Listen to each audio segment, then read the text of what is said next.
버스는 1차로로 주행 중이었고 저는 2차로로 주행 중에 회전교차로 진입을 앞서서 버스가 넘어오는 게 보이더라고요. 바로 정지를 했고 크락션을 울리면서 이제 경고 신호를 줬는데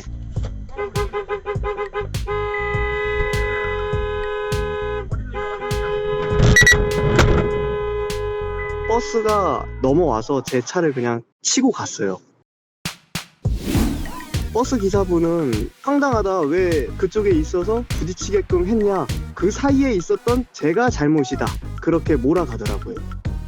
보험사끼리 얘기를 하다가 저희는 이제 처음부터 끝까지 무과실을 주장을 하고 있고 상대 측에서는 8대2 정도를 계속 주장하더라고요. 상대 측에서 분심위를 이제 결과를 알아보자 해서 결과를 이제 통보받았는데 분심위에서는 8대2라고 이제 결과가 나왔더라고요. 저도 이거는 너무 억울하고 좀 황당한데 저한테 20%의 과실을 잡은 이유가 양보를 하지 않고 멈춰서지 않았다, 글이 적혀 있었더라고요. 너무 억울한 게 저는 분명히 멈춰섰었고 경적까지 울렸는데 더 이상 제가 뭘 어떻게 해야 과실을 안 먹을 수 있는 건지 이게 참 너무 억울하더라고요. 분심이가 너무 아닌 것 같아요. 어떻게 보면 좀 사기꾼이라고 말씀드릴 수 있을 정도로 이 부분은 너무 억울하니까 어떻게든 소송해서 제 무과실을 계속 주장해 나갈 생각이에요.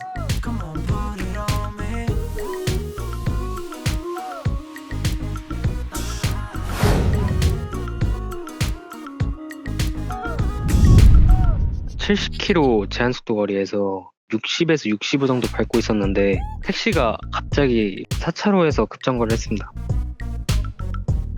택시가 갑자기 브레이크를 잡길래 저도 속도를 좀 줄이긴 했는데 택시가 끼어들어서 그냥 주행을 했으면 솔직히 사고는 안 났을 것 같은데 끼어들기 거리도 애매했고 택시가 차선 변경하고 바로 급정거를 해버려가지고 할 수 있는 방법이 없었던 것 같습니다. 승객이 타 있는 상태였고 사고가 나자마자 바로 승객이 내려가지고 어디를 가셔가지고 승객을 내려주려고 했던 것 같습니다. 사고가 나자마자 내리셔서 일단 괜찮냐고 말을 주고 받았고 보험사가 오시자마자 그냥 바로 가셨어요.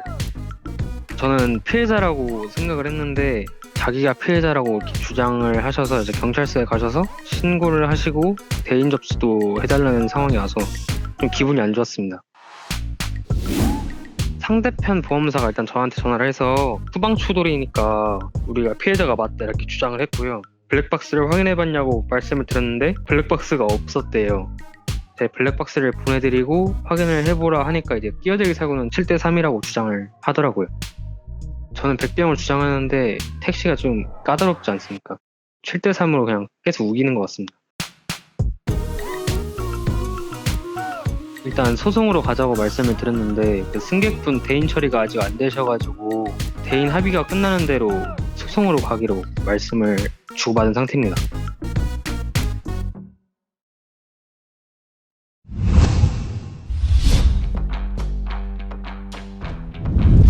신호가 초록색 불로 바뀌었는데 차가 안 가고 멈춰있는 차를 발견을 했어요.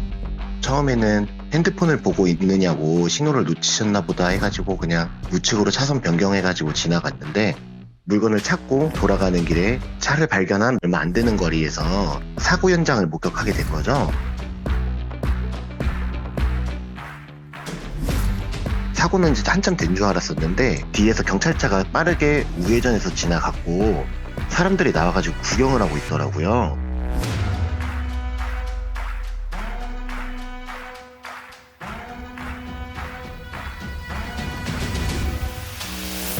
우회전을 하고 보니 경찰관들이 내리고 있었고 아까 전에 가만히 서있던 모하비 차량 운전자를 내리게 하고 있었어요.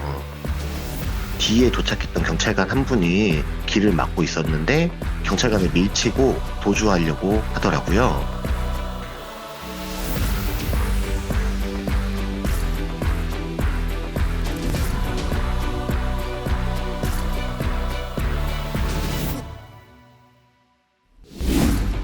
제 가정이긴 하지만 음주운전을 해서 졸고 계시다가 누군가의 신고로 인해 경찰관이 출동을 하게 되었고 그 이후에 도주하다가 사고를 일으키고 검거되시는 것 같았거든요.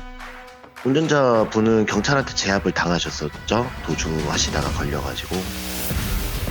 요새 음주운전으로 해서 사고 나시는 분들이 워낙 많고 도주하시다가 잡히시는 분들도 워낙 많던데 본인뿐만 아니라 주변의 사람들한테도 악영향을 끼치는 행동이니까요. 그런 행동은 절대 없어졌으면 좋겠습니다.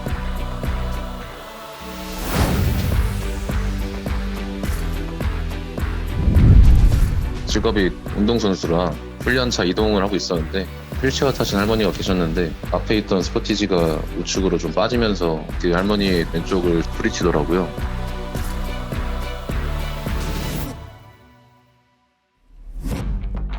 왼쪽 후면을 쳐가지고 왼쪽 부품들이 다 날아갔죠.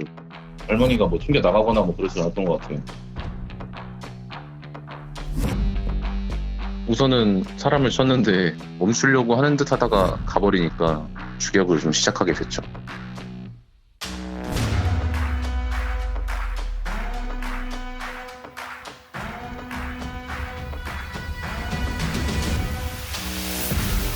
경찰에 신고를 하면서 이제 가는데 마침 반대편 차선에 경찰차가 있더라고요.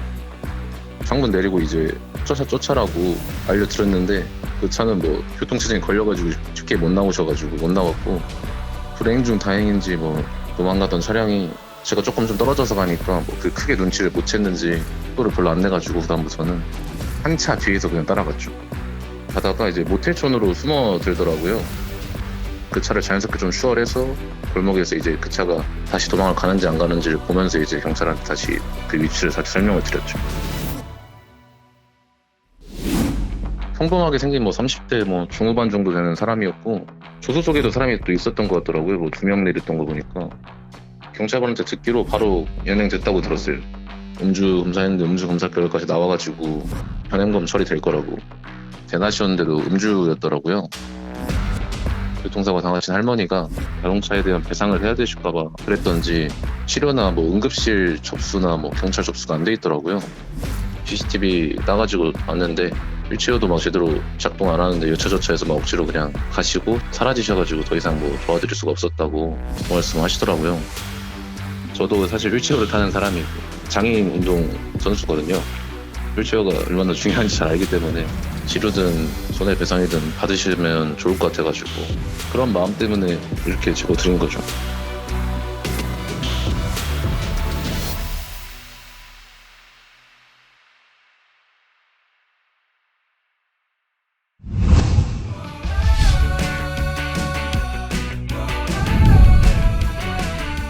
제1 만덕 터널이 평소에는 잘 안 막히는 도로인데 희한하게 정체가 있더라고요. 아, 사고 났나 해서 갔는데 자세히 보니까 차량이 이상이 있으신지 어르신들이 다 내리셔서 차를 밀고 가시고 있더라고요. 그래서 이제 정체도 있고 차도 막히고 그렇더라고요. 나이가 70대 정도 돼 보이시는 여성분 한 분, 남성분 한 분 이렇게 해서 계셨고 아주 힘들어 보였습니다. 차도 무겁다 보니까 아무리 중립으로 해도 아버지랑 저랑 둘 다 저건 좀 위험할 것 같다. 좀 어떻게 좀 도와드려야 되겠다. 그런 생각이 들었어요. 저는 이제 내려서 같이 밀자 이랬는데 아버지는 오히려 그게 독이다고 하셨거든요. 처음에는 되게 의아해하셨어요. 보험사 직원이냐고 먼저 여쭤보시더라고요. 어떻게 왔냐고. 저희는 보험사 직원이 아니라 지나가는 사람들인데 위험해 보이셔서 이제 도와드리겠다. 차에 타 계시면 차를 밀어서 터널 밖으로 꺼내드리겠다라고 했습니다. 저희가 어르신들은 다 태우시고 저희 차로 이제 상대방 차를 밀어서 터널 끝까지 안전하게 좀 조치를 취했습니다.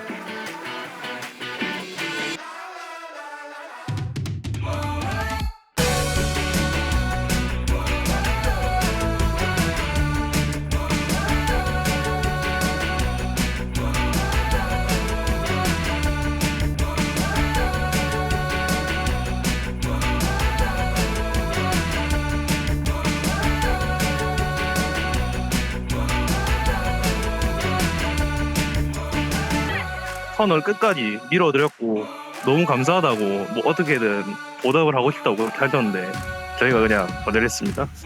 당연한 거니까요. 오히려 걱정을 해주시더라고요. 차 괜찮냐고. 앞에 범퍼 플레이트가 조금 찌그러지긴 했는데 차가 몇 대 더 있어서 이건 차 연식도 오래된 차라서 괜찮다고 하시더라고요. 딱히 그렇게 여의치 않았던 것 같았습니다. 지나치다가 무슨 일이 있으면 그냥 내일이다 하듯이 그냥 다 도와주셨으면 합니다. 나도 모르게 도움을 받을 수 있으니까